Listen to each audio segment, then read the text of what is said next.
Hello and welcome to this special edition of Ron Whitlock Reports, Meet the Candidate. And our first candidate here, Richard Cortez, former Mayor of City of McAllen, who is now running for the unexpired term. Scott Crane, District 1, about a 2-year term. Election day Saturday, April 4th. Mr. Cortez, why should the voters of the City of McAllen District 1 vote for you? Well, I believe because I'm the most qualified and the most experienced. As you know, being a commissioner gives you kind of dual responsibilities and roles. The first one is to identify the needs of your district, and those needs are usually, drainage, potholes, safety, lighting it, your neighborhoods, protecting your neighborhoods, things of this nature. But you're also one of 6 city commissioners, along with the mayor, that really passes a lot of different policy issues in the city of McAllen. And one of those policy issues is your annual budget. Every year, the city of McAllen, for the general fund, passes a budget. That's a very important document because it really tells the people in McAllen where the resources are going to be. And our budget for the general fund is about a little less than 110 million.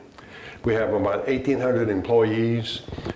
We deal with civil service. We have 2 labor unions that we have to negotiate with. We also run several businesses. A lot of people might not know that, but we own 2 international bridges. We own an airport.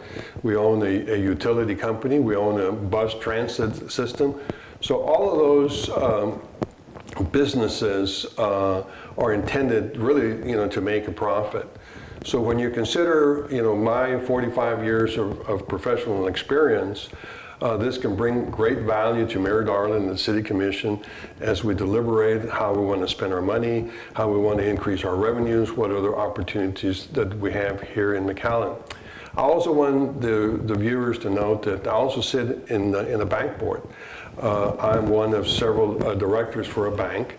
And as a result of that, I get to see a lot of financial statements. I get to see what people want to do in the Rio Grande Valley, new investments. We lend money for hotels, subdivisions, and many different commercial developments. So that gives me a lot of information as to the cost of certain things.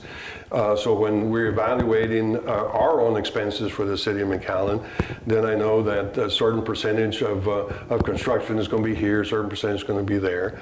Of course, I'm also, a CPA. We have a large firm, and we've been servicing many clients.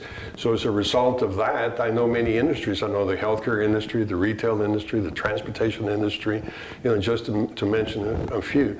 So when you've been doing that for 45 years, and you've also had the opportunity to be vice chair of the McAllen Public Utility Board. I've been president of both international bridges. I've been president of the Border Trade Alliance. I've been vice chair of the Texas Border Coalition. That's a lot of experience. And to me, what I wanted everybody to know is what good is having all this knowledge and all this experience if you can't use it to help others. And this community has been very good to me, so I'm very excited about having an opportunity to share my skills with my community. You've indicated to me that you consider yourself a reluctant candidate. Why so? Well, because of my age, I've already held various positions, and McAllen business community has always been well represented in the McAllen City Commission, and now with the passing of my dear friend, Scott Crane, the tragic passing of Mr. Crane. He was one of the business representatives in the City Commission. So unless others step up, with similar type of experiences, I now have the time to be able to devote myself to this. But I really would like to see, others in the business community step forward. Saturday, April 4th, Election Day. That's a unique day because city elections traditionally are not held on Saturday. Are you concerned about this as far as voter turnout? Well, of course, it comes at a very important part of the liturgical calendar for Christians, which is the Easter Vigil, the day before Easter. So that's always a concern because so many families leave the area and go somewhere else. But thank goodness we have early voting that starts on the 18th, which is a Wednesday, and goes all the way through the 31st. So hopefully people will be able to vote early if they're unable to vote on election day. What are the priority issues of your campaign for election to this unexpired term of Scott Crane? Well, obviously, Mayor Darling, the City Commission has ongoing projects, and I want to be able to assist them in completing those projects. I also want to help them in coming up, with new projects and new ideas. My biggest concern, being a technician, is that I know that we're going to have to grow our revenues. When you have budgetary problems, you can't solve your budgetary problems by simply just cutting expenses. You're going to have to learn how to grow your revenues. So when all of the cities around us are emerging, and thank goodness that they are, because we want all our neighbors to do well, then that's going to take some of the sales away from McAllen that we traditionally had been enjoying in the past. So not only how do we grow our revenues, but how do we just stabilize our revenues when we're having competition from other areas. I think I can bring great value to Mayor Darling and the City Commission and be able to come up with a plan to do that. To me, that would be my recommendation for Mayor Darling's team to look into. Do you consider yourself a status quo candidate or a candidate for change? Well, you can never be status quo. There's always you must always constantly change because the world around us is changing. Right now with technology, I can tell you for sure that the whole world is changing, very, very rapidly. One of my biggest concerns is, how consumers are consuming.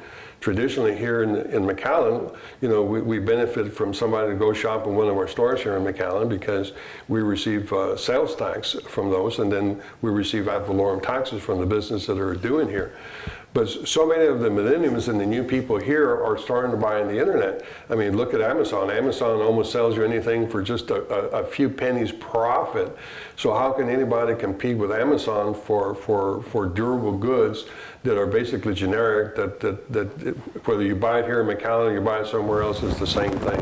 Sorry. So Saturday, April 4th, that's Election Day. What is your vision in the last 60 seconds for the voters in District 1? Well, my vision is that I hope that they care enough about their community to go out there and vote. I think it's very important for voters to be well informed of the candidates and to pick the candidate they feel can best help Mayor Darling and this City Commission take McAllen to the next level.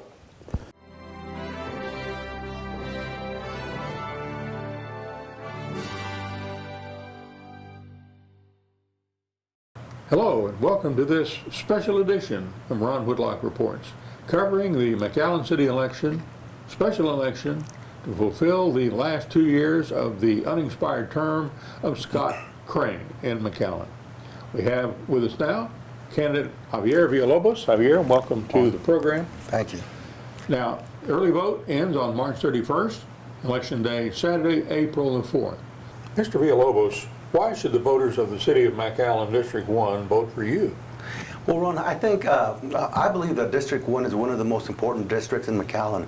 The residential tax base is one of the highest, not only in McAllen, but the whole Rio Grande Valley. So we need a person that has extensive experience in, of course, municipal matters. I've been telling people, for the past 17 years, I've been representing municipalities, school boards, housing authorities, economic development corporations, and dealing with all aspects of municipal law. I don't think there's a candidate that has the extensive experience I do, dealing with whether it be annexations, housing authorities, 380 agreements, tax abatements, TERS, which is something that we're currently doing in McAllen. I think I can get in there, hit the ground running, and do what I got to do. You're talking about implementing new ideas to develop small businesses. What new ideas are you just talking about here? Well, not necessarily developing new businesses. Of course, that's more economic development. But what I'm talking about is assisting small businesses that already exist. For example, if you take a look at 23rd Street, Nolana, and 10th Street, a lot of the south is starting to deteriorate a little bit.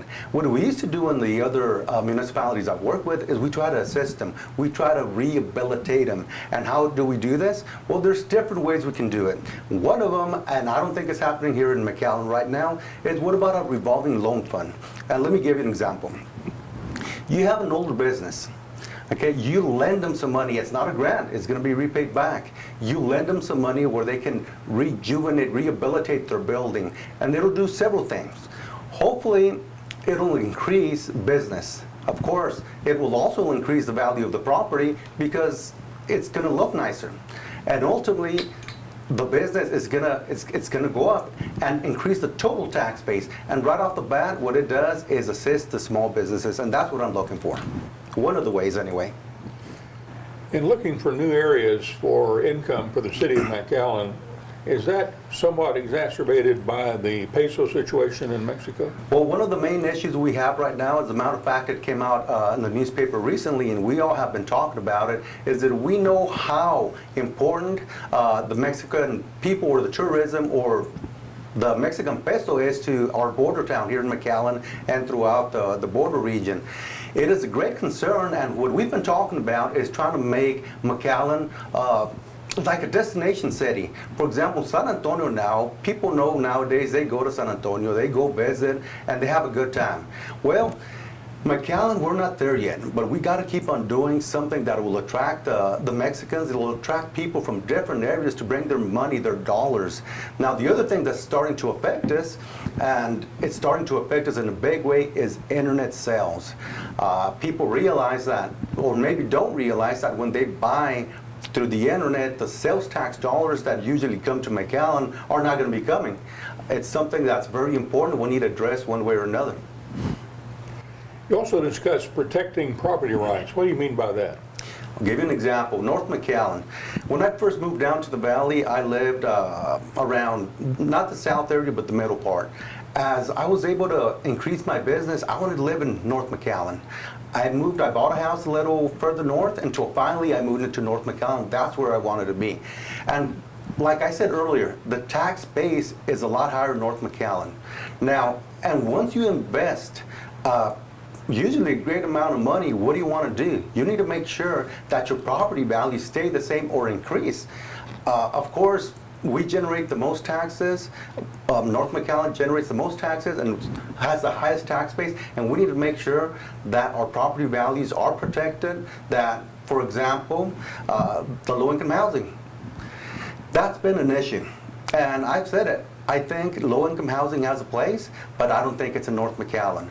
We've been discussing in these forums the issues of low-income housing. And District 5 has been talking about we need to rehabilitate, we need to renovate.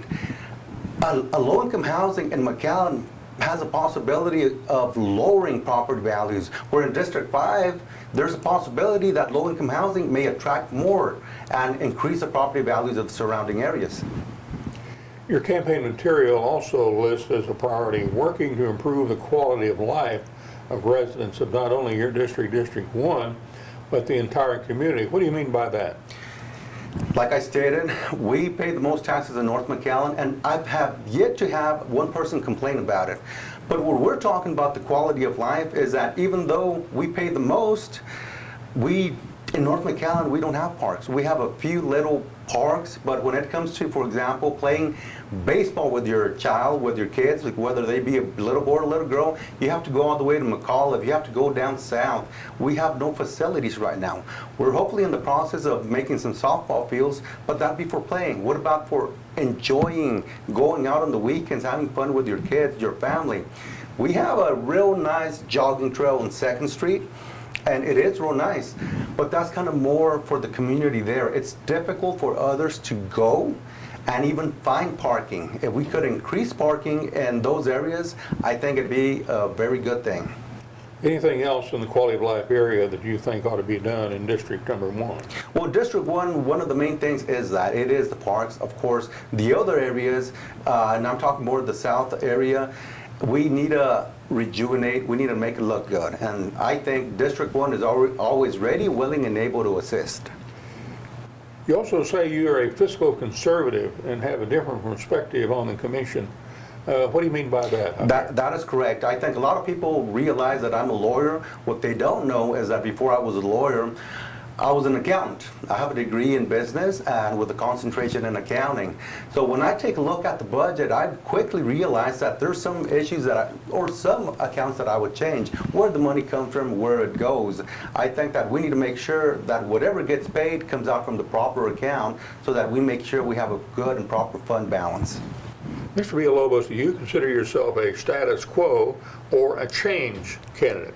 Oh, I consider myself a good candidate with a lot of experience to be able to assist the citizens of McAllen. Going in there, getting into the commission, I will not be a yes person. I've never have been and I can't. I will look at the issues, and with my background of what I've done, with my accounting knowledge, I think I can make some great decisions for the citizens of McAllen. In the last 60 seconds, tell the voters why they should go to the polls, early vote on Election Day, Saturday, April 4th, and vote for you. Well, like I stated, extensive experience, but it's also very important for the voters to know that early vote begins March the 18th through March the 31st. And April the 4th, the day of the election, is Easter weekend. So we're trying to make sure that the voters go out and vote early in case they're going to be gone for the weekend. Now, like I stated, no other candidate had the extensive experience working with municipalities, 17 plus years. The legal knowledge when you could get into resolutions, ordinances, and then the accounting background when it comes to numbers, when it comes to finances for the budget, I don't think there's anybody more qualified than I am.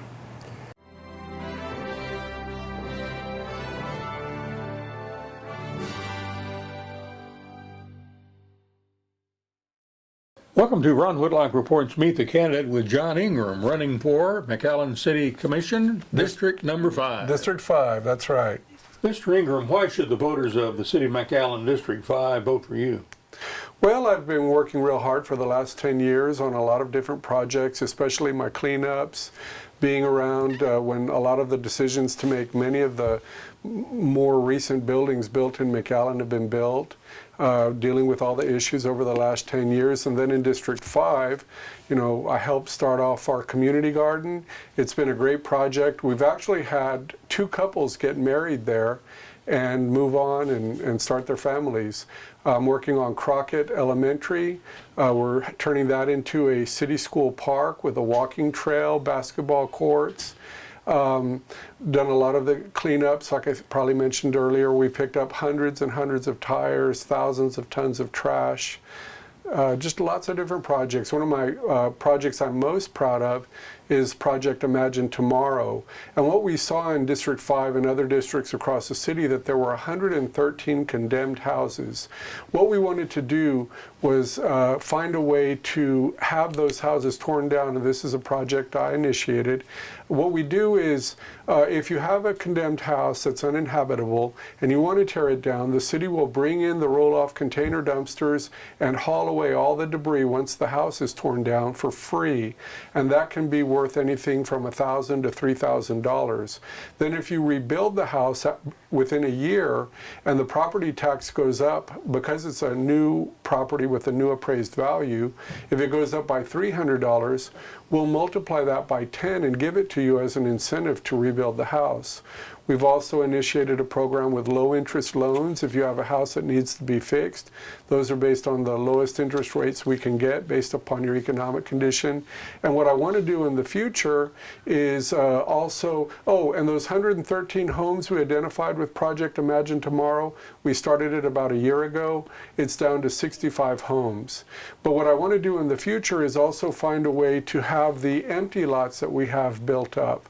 So if you have an empty lot, we're looking at ways to incentivize an individual going in and building a house on that property.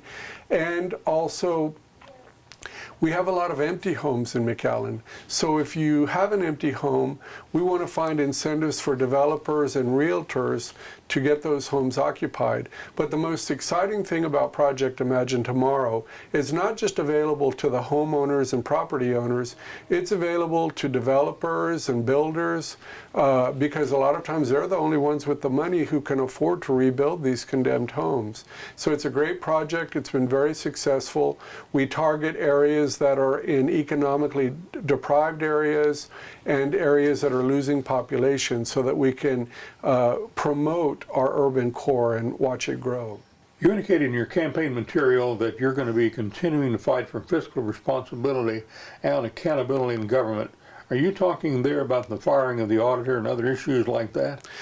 Well, that's one of the issues. Here in McAllen, we had an internal auditor who had been with the city for 22 years, doing an incredible job, finding all kinds of issues, especially outside the city with outside agencies that take city money, but also in the city, inner city departments like our recycling department, our airport, and other departments. And she was let go back in September. I thought it was a very bad mistake. Interestingly, we haven't filled that position since then. She was a CPA and a certified fraud auditor, and I really believe we need a position like that in McAllen because we've had one for the last 22 years, and if it worked all that time, I think it can work today and still be better. But we need to also to promote transparency, I think, is start publishing all of our audits on our city website. I think that will do a lot to keep the public informed about what's going on and make us very transparent and accessible. We need to strengthen our fraud hotline procedures so that when the internal auditor gets a tip on the fraud hotline, that remains confidential only to her until she can look into issues and decide whether they need to be further explored. I think what we need to do is remove our city manager and city attorney from the audit committee deliberations unless it's dealing with a legal issue, because I think sometimes they have too much influence on the audit committee. And you know, I'm on the bridge board, so when the bridge board for Hidalgo and Anzalduas Bridge makes a major decision, before that decision can be implemented, it needs to be ratified by the city commission as a whole. Right now, the audit committee is on its own. It's 2 city commission members and a PUB member. They're making decisions and they're not bringing them up to the city commission for ratification. I think that's very important. So things like that I think would help the city be more transparent. But also fiscal responsibility involves questions like the parade. Sometimes I don't think we looked at that and gave it enough scrutiny before $1.3 million was invested in that.